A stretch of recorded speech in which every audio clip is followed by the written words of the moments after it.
এই বরকতের মাস রজব, মেরাজের মাস। আল্লাহর নবী এই মাসে দোয়াটা পড়তেন, পড়ার খবর নাই। যেদিন আসবে লাইলাতুল মেরাজ, ওই দিন মিষ্টি খাওয়ার সময় একটু দৌড়াবে মসজিদে। আবার শবে বরাতের রোজার খবর নাই, 14 শাবানের রাত দৌড়াবে মসজিদে জিলাপি খাওয়ার জন্য। ডাক্তারে যে এতবার নিষেধ করছে মিষ্টি খাইলে গজব, এরপরও জনমের মতো ওখানে খাওয়ার জন্য তেরা হয়ে দাঁড়ায় থাকে, এক আপনা দুই হাত দিয়ে দুই দিকে তাকায়। আজকে থেকে দোয়াটা পড়বেন, হাঁটতে চলতে উঠতে বসতে সবসময় দোয়াটা পড়বেন। আল্লাহুম্মা বারিক লানা ফি রজব ওয়া শাবান ওয়া বাল্লিগনা রমাজান। পারেন না? না পারলে মোবাইলে মুখস্থ করে শুনে নেবেন। আল্লাহুম্মা বারিক লানা ফি রজব ওয়া শাবান ওয়া বাল্লিগনা রমাজান। ও আল্লাহ, আপনি আমার রজব ও শাবানে বরকত দান করেন, হায়াতটাকে লম্বা করে রমজান পর্যন্ত পৌঁছায়া দেন। যারা দুনিয়াতে আল্লাহর দ্বীন ইসলামকে মেনে চলবে, যারা আমার নবীর সুন্নতের মালাটা গলায় পরবে, এরা কবরে যাওয়ার পর জবাব দিবে, রব্বি আল্লাহ, আমার রব আমার আল্লাহ। কারণ আমি আল্লাহ ছাড়া দুনিয়াতে আর কারো গোলামি করি নাই। আমি দুনিয়ায় আল্লাহ ছাড়া কারো গোলামি করি নাই। আমি আল্লাহর বন্ধু ছাড়া কাউকে বন্ধু বানাই নাই। আমি আল্লাহর মহব্বতের বান্দা ছাড়া কাউকে মহব্বত করি নাই। আমি আল্লাহর মহব্বতের বান্দাকেই সমর্থন করেছি, আর কাউকে সমর্থন করি নাই। আর আমার ধর্ম কি বলবে? দ্বীনুল ইসলাম। আমার ধর্ম হলো একমাত্র ইসলাম। এরপরে কবরের মধ্যে একটা রাস্তা করিয়া আমার নবীর সাথে লাইন করে বলবে, এই ব্যক্তিটাকে চিনো?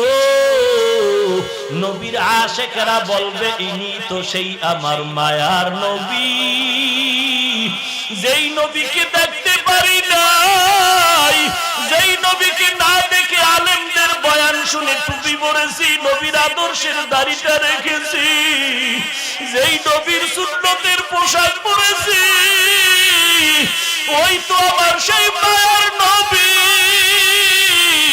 যেই নবীকে দেখার জন্য কত রাত্র ঘুমাই নাই, মোনাজাত দরিয়া কান্না করেছি। আল্লাহ গো, নবীরে আমার একটু দেখাইয়া দাও। ওই নবীরে ঘুমের ঘরে তুমি দেখাইয়া দিও। আল্লাহ বলবে, ফেরেশতারা আর দেরি করিস না, এই বান্দারে আর ডিস্টার্ব করিও না, তাড়াতাড়ি বেহেশতের বিছানাটা বিছাইয়া দাও। দুনিয়াতে আমার বান্দা ঘুমাইতে পারে না, এই বান্দা কত রাত্র উঠা সেজদায় পড়ে আমারে ডাকছে আর কান্না করেছে। এই বান্দারে ঘুমাইতে দাও। বেহেশতের বিছানাটা বিছায়া যখন ঘুমাইতে দিবি, আল্লাহ বলবে, ইসরাফিলের সিংহায় ফুৎকারের আগে আর কেউ ওর ঘুমে ডিস্টার্ব করবা না। কিন্তু যারা গুনাহগার হয়ে কবরে যাবে, রবের সাথে যোগাযোগ নাই, ইসলাম মানে নাই, নবীর সুন্নতের জবাই করত, নিজেও টুপি পরে না, অন্যের টুপিও পছন্দ করে না, নিজেও দাড়ি রাখে না, অন্য দাড়ি রাখছে পছন্দ করে নাই। কবরে যখন যাবে, ফেরেশতারা তিনটা প্রশ্ন করবে, রবের পরিচয় দাও, ধর্মের পরিচয় দাও, রাহমাতুল লিল আলামিনের পরিচয় দাও। গুনাহগার তখন কিছুই বলতে পারবে না, একটা জবাব দিবে, হা হা লা আদরি, হা হা লা আদরি, বড় আফসোস, আমি কিছুই বলতে পারি না, জানি না। তখন আমার আল্লাহ রাগান্বিত হইয়া কুদরতের আওয়াজ দিয়া বলবে, এরে ফেরেশতা, এর জন্য আর কোনো আওয়াজ নাই, এই বান্দাটাকে দুনিয়াতে কত মায়া করে কত নেয়ামত দান করেছি, আমার দেওয়া পানি, আমার দেওয়া মাছ, আমার দেওয়া সূর্যের আলো সব আমি দিলাম, এরপর সব নেয়ামত পাইয়া বান্দা শুকর আদায় করে নাই। আমারটা খাইয়া আমার বান্দার সাথে বিরোধিতা করেছে, আমার হুকুম মতো চলে নাই, নামাজ পড়ে নাই, পর্দা করে নাই, আমি আল্লাহর ইবাদত করে নাই, আমার মায়ার নবীর সুন্নাত অনুযায়ী চলে নাই। আমি আল্লাহ দুনিয়াতে ছাড় দিয়েছি, রাগ করিয়া পানিও বন্ধ করি নাই, খানাও বন্ধ করি নাই, বাতাস বন্ধ করি নাই, কিন্তু আজকে কবরে ছাড় দেওয়া হবে না। একটা সেকেন্ডের জন্য আর ছাড় নাই। এরে কবরের মাটি, এই নাফরমান গুনাহগারকে দুই পাশ দিয়ে জোরে চাপ দাও, কবরের মাটি এমন জোরে চাপ দিবে পাজরের হাড়গুলো চুরমার হয়ে যাবে। এরে যুবক, আল্লাহর কোরআন নবীর কথা মিথ্যা মনে করিও না। গুনাহগার হয়ে কবরে গেলে কবরের মাটির চাপ সহ্য করতে পারবা না। জাহান্নামের আগুন কবর ভরে যাবে, একটা নয়, দুইটা নয়, 70 থেকে 99টা সাপ কবর এসে ভরে যাবে। এরে যুবক, আল্লাহর কাছে চোখের পানি ছেড়ে তওবা করো। দুনিয়ার ঘরে আগুন লাগলে পানি ছাড়া যেমন ঠান্ডা করা যায় না, ওরে গুনার কারণে যদি জাহান্নামের আগুন কপালে লেগে যায়, ওই জাহান্নামের আগুন দুনিয়ার কোনো পানিতে ঠান্ডা করা যাবে না। ওই জাহান্নামের আগুন ঠান্ডা করার জন্য লাগবে চোখের পানি। আল্লাহর দরবারে চোখের পানি ছেড়ে তওবা করো আর বলো, মালিক, এই ময়দানে আমার মতো গুনাহগার আর কেউ নাই। ও আল্লাহ, তওবার দরওয়াজায় ফিরে আসি, আর গুনাহ করব না। শয়তানের ধোঁকায় পড়ে কত নামাজ বাদ দিলাম। আয় আল্লাহ, জাহান্নামের আগুন সহ্য করতে পারবো না। আজকে তওবার দরজায় ফিরে আসি, আর নামাজ ছাড়বো না, বেপরদায় চলবো না।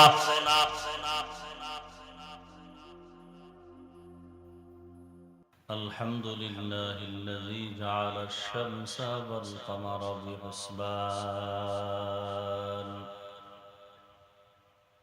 والنجم والشجر يسجدان وفضل زمانا على زمان كما فضل مكانا على مكان وإنسانا على إنسان ونشهد أن لا إله إلا الله وحده لا شريك له لا ضد له ولا ند له ولا مثل له ونشهد أن سيدنا وسندنا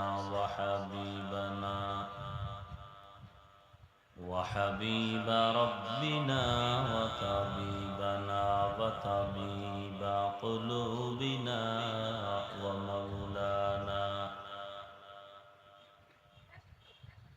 ومولانا محمدا عبده ورسوله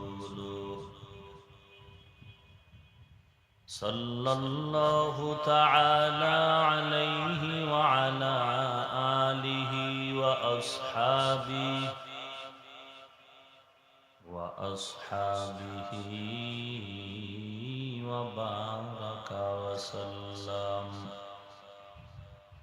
وبارك وسلم تسليما كثيرا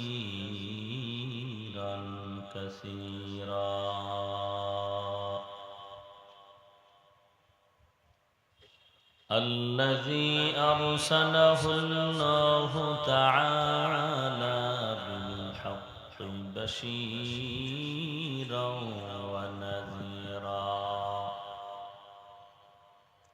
وداعيا إلى الله بإذنه وسراجا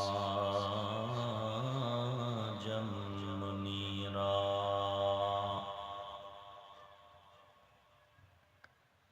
أما بعد فأعوذ بالله من الشيطان الرجيم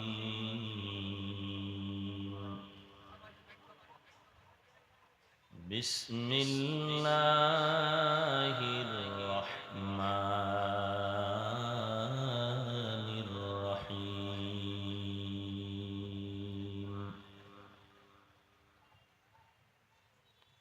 اقرأ باسم ربك الذي خلق خلق الإنسان من علق اقرأ وربك الأكرم الذي علم بالقلم علم الإنسان ما لم يعلم وقال النبي صلى الله عليه وآله وسلم خيركم من تعلم القرآن وعلمه أو كما قال النبي عليه الصلاة والسلام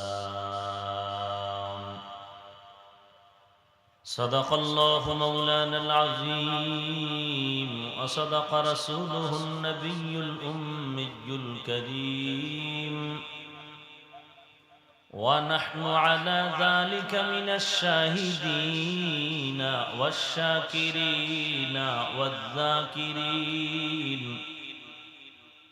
والحمد لله رب العالمين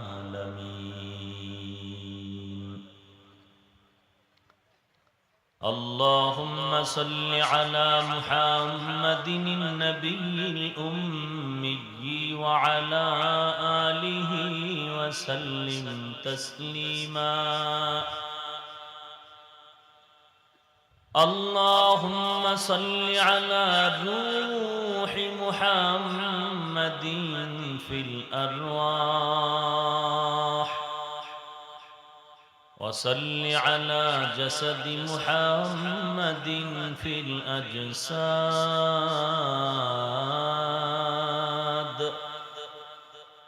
وصل على قلب محمد في القلوب وصل على قبر محمد في القبور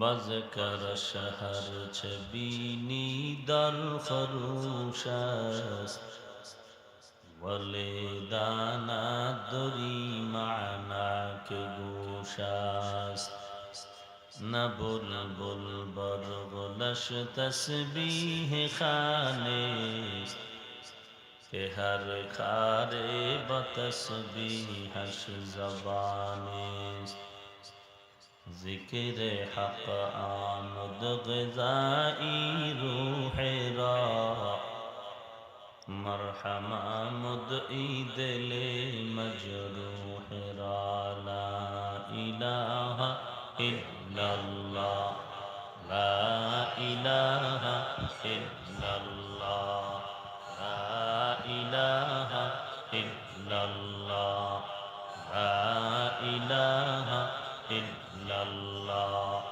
لا الہ الا اللہ لا الہ الا اللہ لا الہ الا اللہ لا الہ الا اللہ لا الہ الا اللہ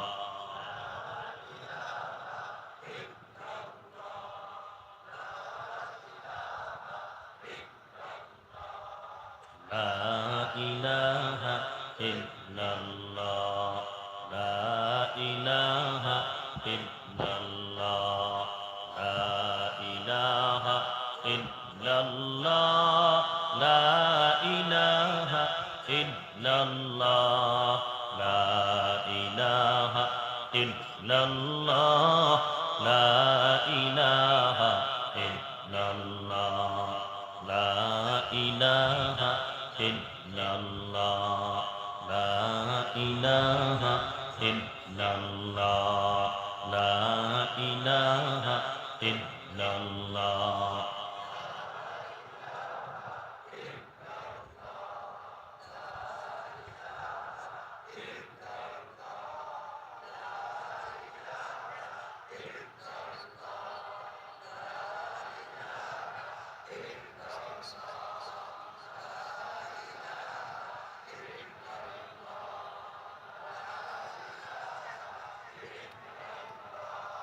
لا إله إلا الله لا إله إلا الله لا إله إلا الله لا إله إلا الله لا إله إلا الله لا إله إلا الله لا إله إلا الله لا إله إلا الله لا إله إلا الله لا إله إلا الله لا إله إلا الله لا إله إلا الله لا إله إلا الله لا إله إلا الله لا إله إلا الله لا إله إلا الله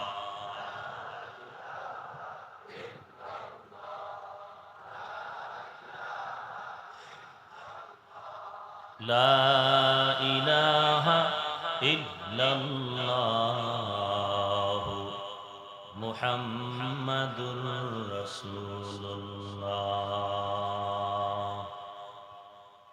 سبحانك لا علم لنا إلا ما علمتنا إنك أنت العليم الحكيم رب اشرح لي صدري ويسر لي أمري واحلل عقدة من لساني واحلل عقدة من لساني يفقه قولي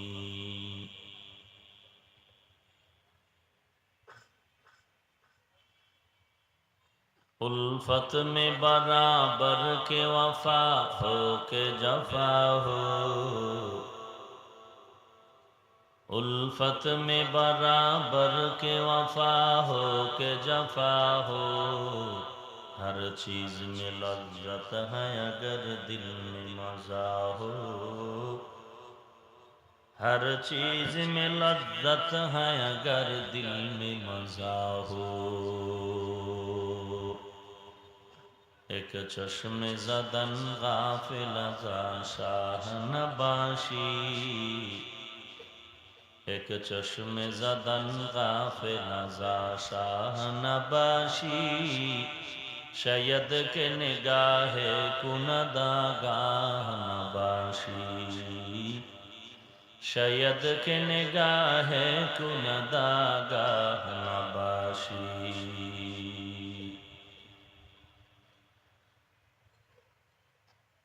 मकबूल है शाद है काबिल तू बहुत है मकबूल है शाद है काबिल तू बहुत है आईना के मानिंदे तू नहीं दिल तू बहुत है आईना के मानिंदे तू नहीं दिल तू बहुत है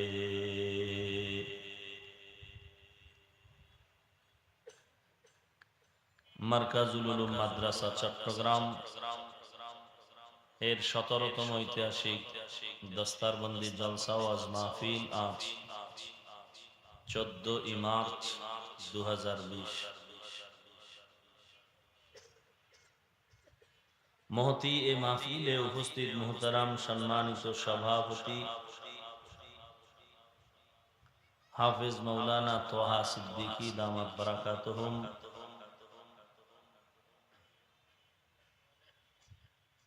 হযরত উলামায়ে কেরাম,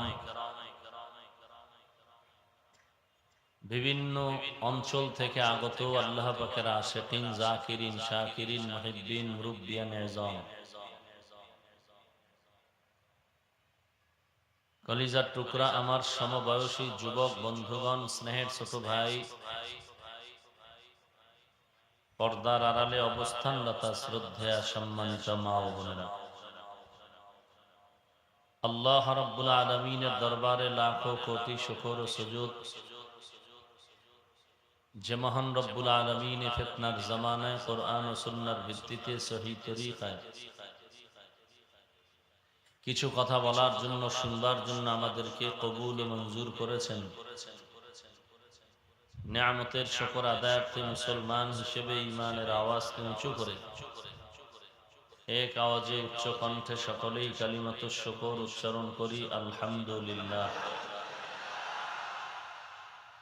লক্ষ কোটি দরুদ ও সালাম সাইয়্যিদুল মুরসালিন, রাহমাতুল লিল আলামিন, শফিউল মুযনিবিন, খাতামুন নবিয়্যিন, সাইয়্যিদুস সাকালাইন, ইমামুল মুরসালিন, শফিয়ে আযম, রাসূল আকরাম, রাহমাতে আলম, নবিয়্যুল আরব ওয়াল আজম, হাবিবে কিবরিয়া, আশরাফুল আম্বিয়া, সাইয়্যিদুল আম্বিয়া, শফিয়ে মাহশর, সাকিয়ে কৌসর, আকায়ে নামদার, মদিনা का ताजदार, आफताब नबूवत, फख्र मौजूदात, सय्यदुल मखलूक़ात, हज़रत मुहम्मदुर रसूलुल्लाह सल्लल्लाहु अलैहि व आलिहि वसल्लम रसूल।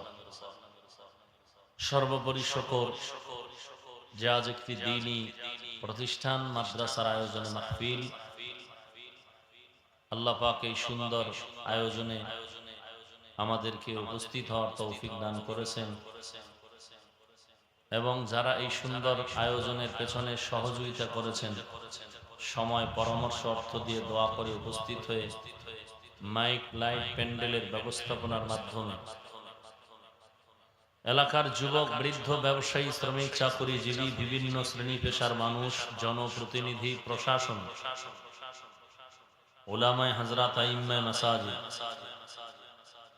প্রত্যেককেই আল্লাহ রাব্বুল আলামিন দ্বীনী খিদমতের বরকতে দুনিয়াতে শান্তি, পরকালে চিরমুক্তির ব্যবস্থা করে দিন। এবং পাশাপাশি দোয়া করি মাদ্রাসাকে আল্লাহ পাক দ্বীন আর দ্বীন উন্নতি কল্পে এগিয়ে যাওয়ার তৌফিক দান করেন। কারণ পৃথিবীতে ইসলামের পতাকা খালেজ ভাবে উড্ডীন করার একমাত্র ফ্যাক্টরি এ মাদ্রাসা। মাওলানা, মুফতি, মুহাদ্দিস, মুফাসসির, ইমাম, খতিব, পীর, মাশায়েখ, বক্তা, এগুলো তৈরি হওয়ার একমাত্র ফ্যাক্টরি মাদ্রাসা। এক কথায় মাদ্রাসা হলো আদর্শ মানুষ তৈরি করার এক ফ্যাক্টরি। এবং পৃথিবী নামক গ্রহ থেকে শিরক, বিদআত, বাতিল, ভণ্ড, নাস্তিক মুক্ত করার জন্য একমাত্র মেডিসিন মাদ্রাসা। গোটা দুনিয়ার বেঈমানদের টার্গেটও কি? মাদ্রাসা। বেঈমানরা টার্গেট করেছে মাদ্রাসাকে, কি চায়? একতলা মাদ্রাসা 5 তলা বানায় দিবে বেঈমানেরা। কি চায়? জি, আমরা কি চাই? থাকবে না বন্ধ হয়ে যাবে? কি বলবো? কথা বললেও বিপদ, না বললো। কথা বললে বলে হিংসা করি, আর না বললে বলে ঈমানের জোর কম।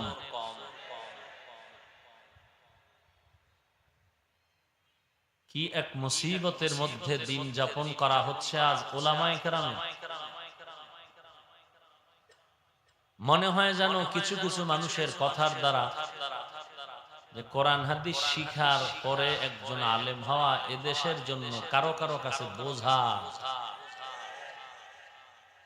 অথচ এই পৃথিবী নামক বলতে যাহা কিছু আছে, আসমান জমিন গ্রহ নক্ষত্র সব ততদিন থাকবে যতদিন আল্লাহর গুণগান এ জমিনে বলনেওয়ালা থাকবে।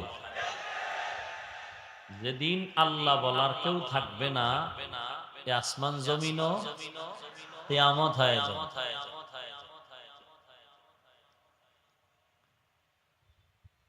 তো মাদ্রাসা টিকে থাক, এটা মুসলমানের ইমানের দাবি, কোন দলীয় দাবি নয়। এটা মুখে বলি, অন্তর থেকে দুর্বলতার ঘাটতি নেই। দোয়াও করি না, সহযোগিতাও করতে চাই না, অথচ ইমান বাঁচানোর জন্য আপনারা হয়তো ভাবতে পারেন যে আমরা বাংলাদেশে এত মুসলমান, আমাদের উপরে পারে কে? আসলে বেঈমানের লিস্টিতে আপনারা নাই, ওই আপনাদের গোনাই ধরে না। মনে করছেন বার্মায় মানুষ মরে, আমার কি? ইন্ডিয়ায় মানুষ মরে, আমার কি? আসলে বেঈমানদের টার্গেট ইন্ডিয়া বার্মা নয়, সমস্ত বেঈমানের টার্গেট মুসলমান। দুইটা গরু একই পাশাপাশি ধান খাচ্ছে জমিন থেকে।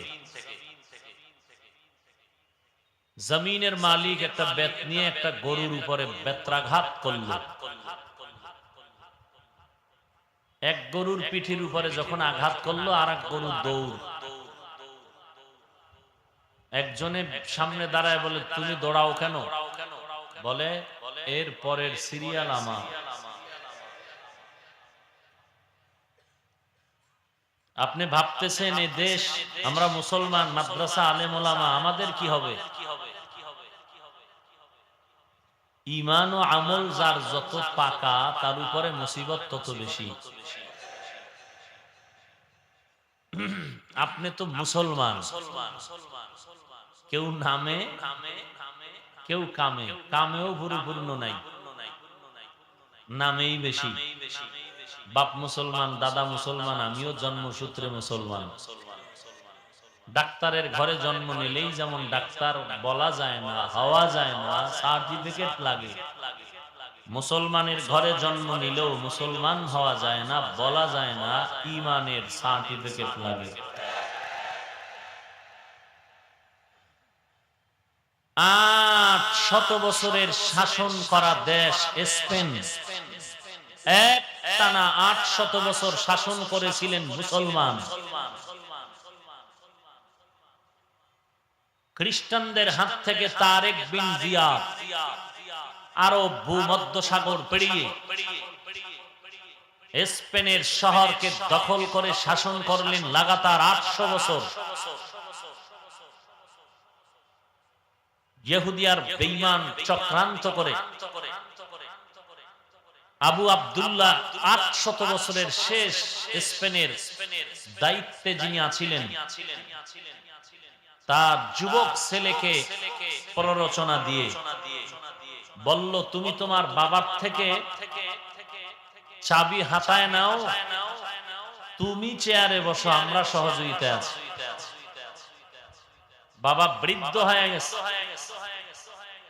অপকৌশলে বাবার থেকে চাবি ছিনায় নেওয়ার ব্যবস্থা করলো ইহুদি, সাইনবোর্ড ব্যবহার করলো তার সন্তান।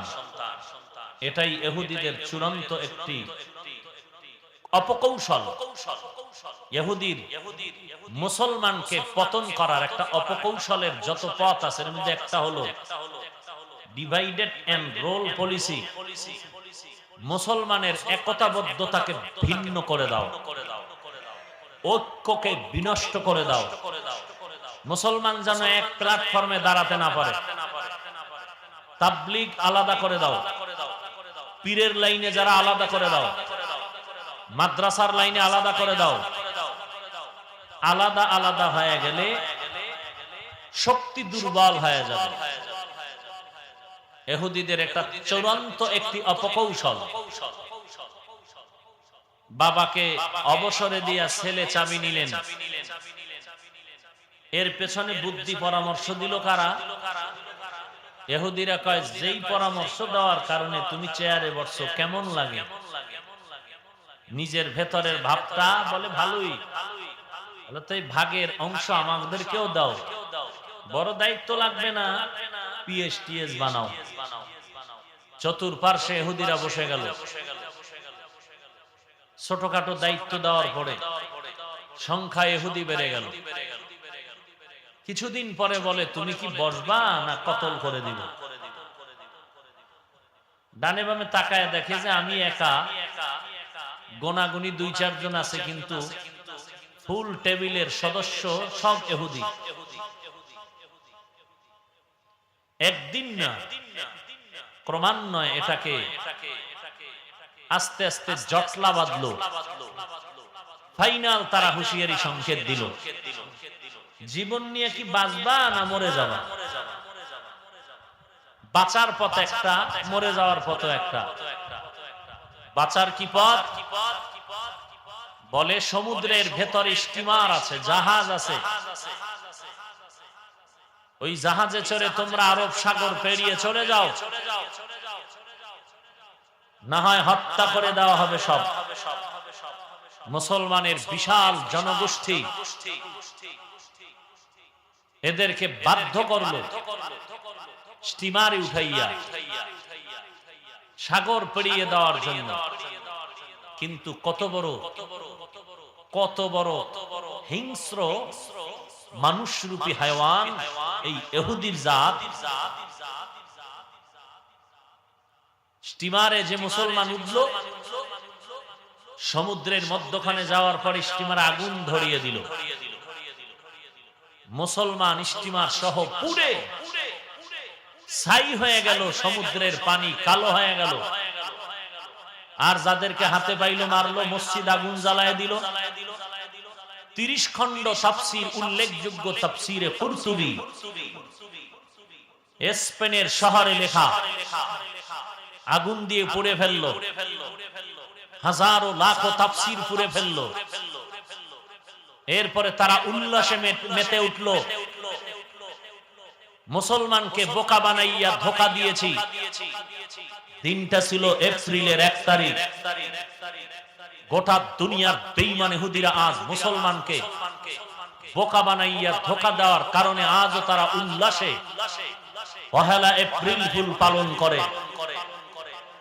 মুসলমানের পতনের দিন, চোখের পানি ফেলার দিন, কান্নার দিন, ইহুদিদের হাসি ঠাট্টার দিন। কিন্তু আজ কি হচ্ছে? মুসলমান তাদের থেকে বেশি উল্লাসে মেতে উঠে। কোন আলেম যদি কিছু বলতে চায় তার উপরে আঘাতমূলক আক্রমণ করে।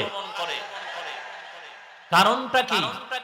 এজন্যই বললাম মুসলমান অভাব নাই, সব নামের মুসলমান। তো 800 বছরের স্পেনের শাসন মুসলমানের হাতে মুহূর্তের মধ্যে তছনছ করে দিয়েছে ইহুদি। আজও সে ইহুদি আছে না নাই? এরা আপনার সামনে আসবে না, নামের কিছু মুসলমান মুনাফিক সামনে দাঁড় করায় দিবে, আর ওরা পেছন থেকে বুদ্ধি পরামর্শ দিয়ে মুসলমানের ক্ষতি করবে। ওরা সামনে আসবে না, সামনে আসবে আমাদের মতো এরকম টুপিওয়ালা, এসেই বলবে কোরআন শরীফ ওযু ছাড়া ধরলে সমস্যা নাই, এসেই বলবে কাজা নামাজ না পড়লে অসুবিধা নাই, এসেই বলবে তারাবি না পড়লে অসুবিধা নাই, এসেই বলবে কালেমা তাইয়্যিবা লা ইলাহা ইল্লাল্লাহ মুহাম্মাদুর রাসূলুল্লাহ কুফরি কালেমা। এখানে যত মুসলমান আছেন খোলা আসমানের নিচে বসে আছেন, আল্লাহ সাক্ষী, আমরা সবাই মুসলমান। আমলে দুর্বল থাকি বা যাই থাকি, মনে প্রাণে ইনশাআল্লাহ 100 আমরা মুসলমান। সবাই একমত? আল্লাহর মহব্বতে জবাব দিবেন কোরআন শরীফ ওযু ছাড়া ধরা যায় মানেন? সুন্নাত দরকার নাই মানেন? কাজা নামাজ লাগবে না মানেন? কালেমায়ে তৈয়্যিবা কুফরি কালেমা মানেন? শবে বরাত পালন করা দুর্গা পূজা পালনের সমান মানেন? তাহলে তাদের মঞ্চে বসে ঠিক ঠিক বলেন কেন? প্রতিবাদ করেন না কেন? করেন না। ধন্যবাদ। আলেমদের প্রতিবাদ আলেম করবে, আপনারা নয়। আলেমের লোকমা আলেম দিবে, এটাই বাস্তব সুন্নাত, আপনারা নয়। ইমাম সাহেব ইমামতিতে দাঁড়িয়েছেন, আলহামদু সূরা শেষ করে সামনে কোরআনের তেলাওয়াত চলছে, হঠাৎ ভুল হয়েছে। মাসআলা জানা থাকলে বলুন, পেছনের মুক্তাদিদের কোনো দায়িত্ব আছে? কি করবে?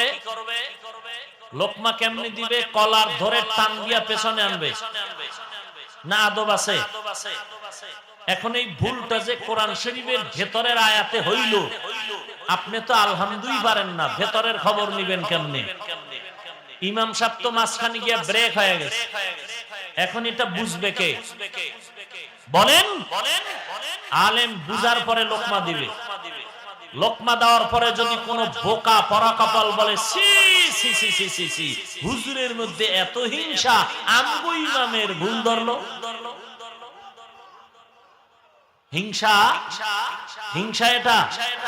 বরং মুক্তাদিরাও খুশি, ইমাম সাহেব খুশি। আল্লাহর শুকর যে আলেমের কারণে ইমামের নামাজও ঠিক হয়ে গেল, মুক্তাদিদের নামাজও ঠিক হয়ে গেল। আলেমের কপালে চুমু খেয়ে বলবে আপনাকে মোবারকবাদ। কথা ঠিক? তাহলে এই সমাজের মধ্যে উলামায়ে কেরামের যদি অজান্তে হোক ইচ্ছায় হোক কিছু হয়ে যায়, তাহলে লোকমা দিবে আলেম, অন্য কেউ নয়। লোকমা দেওয়া হিংসা, লোকমা দেওয়া হিংসা। আমরা তো উলামায়ে কেরাম লোকমা দেই কি বলে? যারা কালো টুপি পরছে তার টুপি হবে না এই বলে না, যারা টুপি পরে নাই তাদেরকেও গালি নাই। যারা টুপি সবুজ কালো লম্বা উঁচা কল্লি গোল উঁচা নিচা যা পড়ুক, কোনো কেউ বলে না। পোশাক নিয়ে কেউ, আমরা যে পোশাক পরেছি ভিন্ন পোশাকের বিরুদ্ধে বলি না। কওমি মাদ্রাসায় পড়েছি আলিয়ার বিরুদ্ধে বলি না, কলেজের বিরুদ্ধে বলি না, তাবলীগের বিরুদ্ধে বলি না, পীর মাশায়েখ আল্লাহওয়ালার বিরুদ্ধে বলি না। যারা বুকে হাত বেঁধে নামাজ পড়েন, আমরা নাবিওয়ালারা তাদেরকে কিচ্ছু বলি না, খারাপ কিছু বলি না। যারা জোরে আমিন বলেন, আমরা আস্তে আমিন বলনেওয়ালারা কিছু উল্টা পাল্টা বলি না। কিন্তু আমাদের নাবির হাত নিয়ে যারা টানেন, যারা পাঁচকল্লি টুপি দেখলে মাথা গরম করে বাঁকা নজরে তাকান, যারা তাবলীগের বিপরীত কথা বলেন, যারা চরমনের বিপরীত কথা বলেন, যারা আল্লাহওয়ালার বিপরীত কথা বলেন, মা বাবার ঘামের টাকা দিয়ে বাবায় লেখাপড়া শিখার জন্য স্কুল কলেজে পাঠিয়েছেন, আপনি স্কুল কলেজের লেখাপড়া বাদ দিয়ে আজকে গাঞ্জাখোরের বিরুদ্ধে না বলে কোরআনওয়ালার বিরোধিতা যখন করেন, আল্লাহওয়ালার বিরোধিতা যখন করেন, মাথার চুলগুলো রাসূলের তরিকায় নাই, টুপি নাই, দাড়ি নাই, নামাজ নাই, পর্দা নাই, উল্টা আপনি আল্লাহওয়ালাকে গালি দেন, জিকিরের বিরুদ্ধে বলেন, তখন আপনার মতো লোকটা যখন এই লেখাপড়া বাদ দিয়া আলেমের পেছনে লেগেছেন, নিজের নামাজ নাই, নামাজি দেখতে পারেন না, নিজেও পর্দা করেন না, পর্দাওয়ালা পছন্দ করেন না, নিজেও দাড়ি রাখেন না, দাড়িওয়ালাকেও পছন্দ করেন না, নিজেও হালাল খান না, হালাল খানেওয়ালাকে পছন্দ করেন না, নিজেও নামাজ পড়েন না, নামাজিকেও পছন্দ করেন না। এরপরে যদি বলেন আমগো দিল পরিষ্কার, নামাজ না পড়লেও আমরা ভালো, আপনার মতো লোকটাকেই যদি বলি বাটপার, সমস্যা হবে কেন বলেন?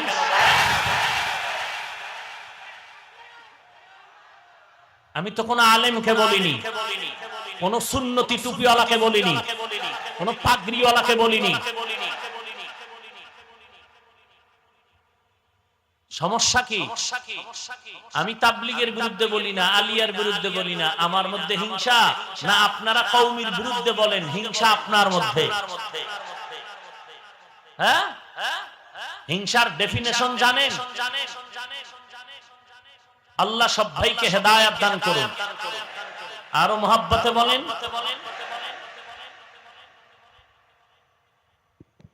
রাগ করতেছেন না? সি সি সি, অথচ রাতে বালিশে মাথা লাগাইলে হিসাব কিন্তু এক। তাবলিগ, চরমনাই, উজানি, বাহাদুরপুর, সারসিনা, ফুলপুরা, জনপুরি যা আছে, আলিয়া, কওমি, আওয়ামী লীগ, বিএমপি, সব হিসাবের গোড়া এক। আমরা সবাই এক আল্লাহর গোলাম, রাসূলের উম্মত, মুসলমান। কথা ঠিক না? আল্লাহ সবাইকে হেদায়েত দান করুন। আরো জোরে বলেন। আমরা আলেমের বিরোধী না, বরং উলামায়ে কেরাম আমরা সবাই এক কলিজার সাথে জড়িত। বরং আপনি যদি জিকিরের বিরুদ্ধে বলেন তো বুঝতে হবে আপনি আলেম বিরোধী। আপনি যদি টুপি নিয়ে দ্বন্দ্ব করেন আপনি আলেম বিরোধী। আপনি যদি কওমি নিয়ে দ্বন্দ্ব করেন আপনি আলেম বিরোধী। আপনার ভেতরে হিংসা, আমাদের মধ্যে না। আমরা আলেম বিরোধী না, বরং এটা মাইকে কওয়া যাবে না। সেদিনও ঢাকা এয়ারপোর্টে কত আলেমের সাথে, বক্তার সাথে দেখা, যারা দেখলে আমারে গালি দেয়। সালাম কালাম, বসলাম, কথাবার্তা করলাম, আলিঙ্গন করলাম, আপোষে কথা বলতেছি এবং বসলে চেষ্টা করি বুঝাইতে যে আলেমরা আমরা একভাবে চলতে হবে। উম্মতকে বুঝার কোন সুযোগ দেওয়া যাবে না যে আমরা আলেমের মধ্যে দ্বন্দ্ব। ভেতরে কিছু থাকলে উলামায়ে কেরাম এক জায়গায় বসে সমাধান করে নিব। উম্মতের কাছে বয়ান দিতে হবে যে সব উলামায়ে কেরাম একই রাস্তার সদস্য। আর বড় দুঃখ মুসলমান, বড় দুঃখ। কি বলি? ওই যে বললাম, বললেও বিপদ, না বললেও বিপদ। বললে বলে হিংসা করি, না বললে বলে ঈমান হালকা। বলে না? আমার চেহারা তাকায় দেখেন, এখানে যত মুসলমান আছেন, আমার চেহারা, টুপি, দাড়ি যা দেখতেছেন, বয়ান শুনতেছেন, কি মনে হয় আমি একটা জাহান্নামের আসামি? আমি ধোঁকাবাজ, আমি কাফের? হ্যাঁ, কেন বলেন? আপনি মুসলমান হয়ে কেন বলেন? আল্লাহ সবাইকে মাফ করুন। আমার কলিজার টুকরা প্রত্যেকটা যুবককে আল্লাহ মাফ করে দিন। আবার পোশাক বানায়, পোশাকের পেছনে স্লোগান লেখে, বাজে স্লোগান লেখে। কি লেখে না? কি বুঝাতে চান? হাফিজুর রহমান খারাপ না আপনি খারাপ? কি বুঝাইতে চান গোটা জাতিকে? আবার আপনি বলেন আপনি ইসলাম চান। হ্যাঁ, আল্লাহ আপনার মতো বেনামাজির হাতে ইসলাম দিবে কেন? নামাজি সব মরে গেছে। আপনি ইসলাম চান কি? মদিনার ইসলাম না কোন মুনাফিকের দালালির ইসলাম? কি ইসলাম চান? মদিনার ইসলাম যদি চান, গভীর রজনীতে তাহাজ্জুদের মুসাল্লায় গিয়ে কান্না করে উম্মতের জন্য দোয়া করেন। ভেদাভেদ করিবেন না, দিলটাকে বড় করেন। কোন দলাদলি নাই। আমার দিলের তামান্না, আল্লাহকে সাক্ষী রেখে বলছি, আমার দেশের প্রত্যেকটা যুবক এমন হতে হবে, কোন দল নাই, যে দেখবে সেই যেন এতটুকু বলে ছেলেটা ভদ্র, সভ্য, নম্র। এটাই একটা দোয়া। হাত উঁচু করে দোয়া লাগে না, এটাই দোয়া। কোন মুরব্বি যেন এই কথা বলে না ছেলেটা বেশি ভালো না। কেন আপনি বদদোয়া নিবেন? আপনার তো দিন মাত্র শুরু। আপনি লেখাপড়া করে টার্গেট হলো ডাক্তার হবেন, ইঞ্জিনিয়ার হবেন, ডক্টর হবেন, প্রফেসর হবেন। ওই টার্গেট পর্যন্ত পৌঁছতে হলে আপনার দোয়া ছাড়া আগানো যাবে না। অতএব এমন কোন কাজ যুবকরা না করবে যে কেউ যেন বদদোয়া করে, বদদোয়া পায়। বদদোয়া পাওয়ার মতো কোন কাজ আমরা করব যদি ভুলে করে থাকি, ক্ষমা চাইবো কার কাছে? আল্লাহ কি আপনার আমার মতো রাগ করে ক্ষমা দিবেন না? অবশ্যই আল্লাহ দিবেন। আমরা যেইভাবে আল্লাহকে মুহাব্বতের সাথে ধারণা করি, আল্লাহ ওইভাবেই আমাকে মাফ করে দিবেন। আল্লাহ পাক মাফ করবেন না আমাদের, তো কাকে করবেন? আমরা তো ওই আখিরি নবীর উম্মত। যেই নবীর উম্মতকে দেখে কথা শুনে আবুল বাশার আদম আলাইহিস সালাম পর্যন্ত আফসোস করেছেন। কে কে? আদম আলাইহিস সালাম কি আফসোস করেছেন? ফকিহ আবুল লাইস সামারকান্দি রাহমাতুল্লাহ আলাইহি তিনি লিখেন, পয়গম্বর আদম আল্লাহর দরবারে আফসোস করে বলেন, হে মালিক, আমি আদম একজন নবী হইয়া এই পরিমাণ সুযোগ পাই নাই, মুহাম্মদ শেষ নবীর উম্মতেরা যেই পরিমাণ সুযোগ পাবে। বলে কেমন? বলে আমি আদম নবী হওয়ার পর জীবনে একটা ভুল করেছি, মার্জিত ভুল, অমার্জিত নয়। আমি একটা মার্জিত ভুল করেছি, অমার্জিত ভুল না। যেটা আমার কাছে মনে হয়েছে ভুল, আল্লাহর দরবারে ওটা ভুল না, এটা মার্জিত ভুল। যেমন সামনে আসতেছে রমাজান, এখন চলে রজব, এরপরে শাবান, শাবানের পরে আসবে রমাজান। আপনারা এই বরকতের মাসটা পেয়ে দোয়া করেননি? এই যে এই কি বলেন, মোবাইল নিয়ে বলেন, মোবাইল বন্ধ করো মিয়া। প্রত্যেকটা মুনাজাতে আল্লাহর কাছে দোয়া করি, সব জায়গায় যে আল্লাহ মোবাইলের গুনাহ থেকে বাঁচাও। এত বড় একটা দামি মজলিস আইসাও মোবাইল নিয়ে ব্যস্ত, কি বলি খবর নেই। আমারে দাওয়াত দিবেন কেন? আর একদিকে ফিরে থাকবেন, মেহমান বাড়িতে দাওয়াত দিয়া আপনি দরজা আটকায় ভেতরে কাম করবেন, এটা হইল?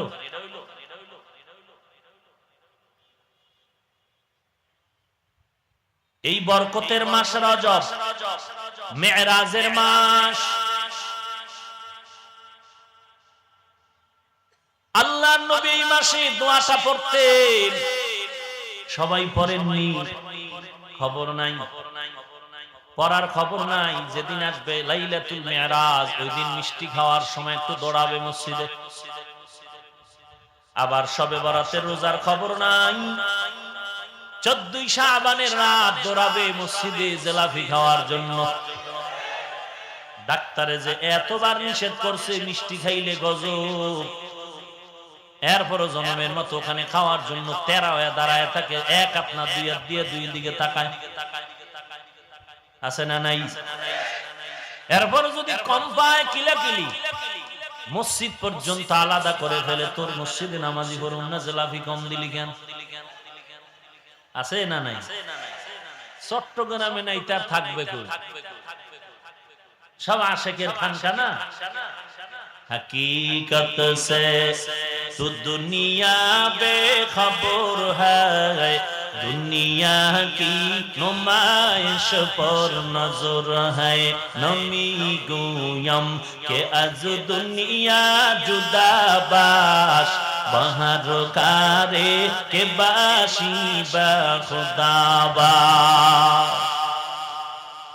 আজকে থেকে দোয়াটা পড়বেন, হাঁটতে চলতে উঠতে বসতে সব সময় দোয়াটা পড়বেন।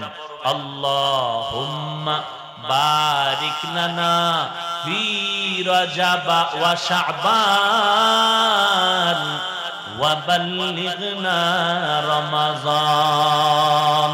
পারেন না? না পারলে মোবাইলে মুখস্থ করে শুনে নেবেন। আল্লাহুম্মা বারিক লানা ফি রজব ওয়া শাবান ওয়া বাল্লিগনা রমাজান। ও আল্লাহ, আপনি আমার রজব ও শাবানে বরকত দান করেন, হায়াতটাকে লম্বা করে রমাজান পর্যন্ত পৌঁছায়া দেন। একজনে রোজা রাখলো, রোজা রেখে সাহারি খেয়ে ঘুমায় গেল, ফজরের নামাজ পড়ে সকাল 10টায় উঠে বান্দা ঘরের পেছনে গিয়া পানি ভাত আর একটা কাঁচামরিচ বিসমিল্লাহ সারা টানলো। 3 প্লেট পানি ভাত আর কাঁচামরিচ খেয়ে পেটটা টান টান হয়ে গেল। 1 গ্লাস পানি পান করলো, দ্বিতীয় গ্লাস পানি মুখে নেওয়ার আগে টের হয়ে গেল আমি রোজাদার। মাসআলা জানা থাকলে বলেন রোজা কি ভেঙে গেছে? তাহলে যে জনমের মতো খাইলো বিসমিল্লাহ ছাড়া, এটা কেমন ভুল? অমার্জিত নাকি মার্জিত? মার্জিত ভুল।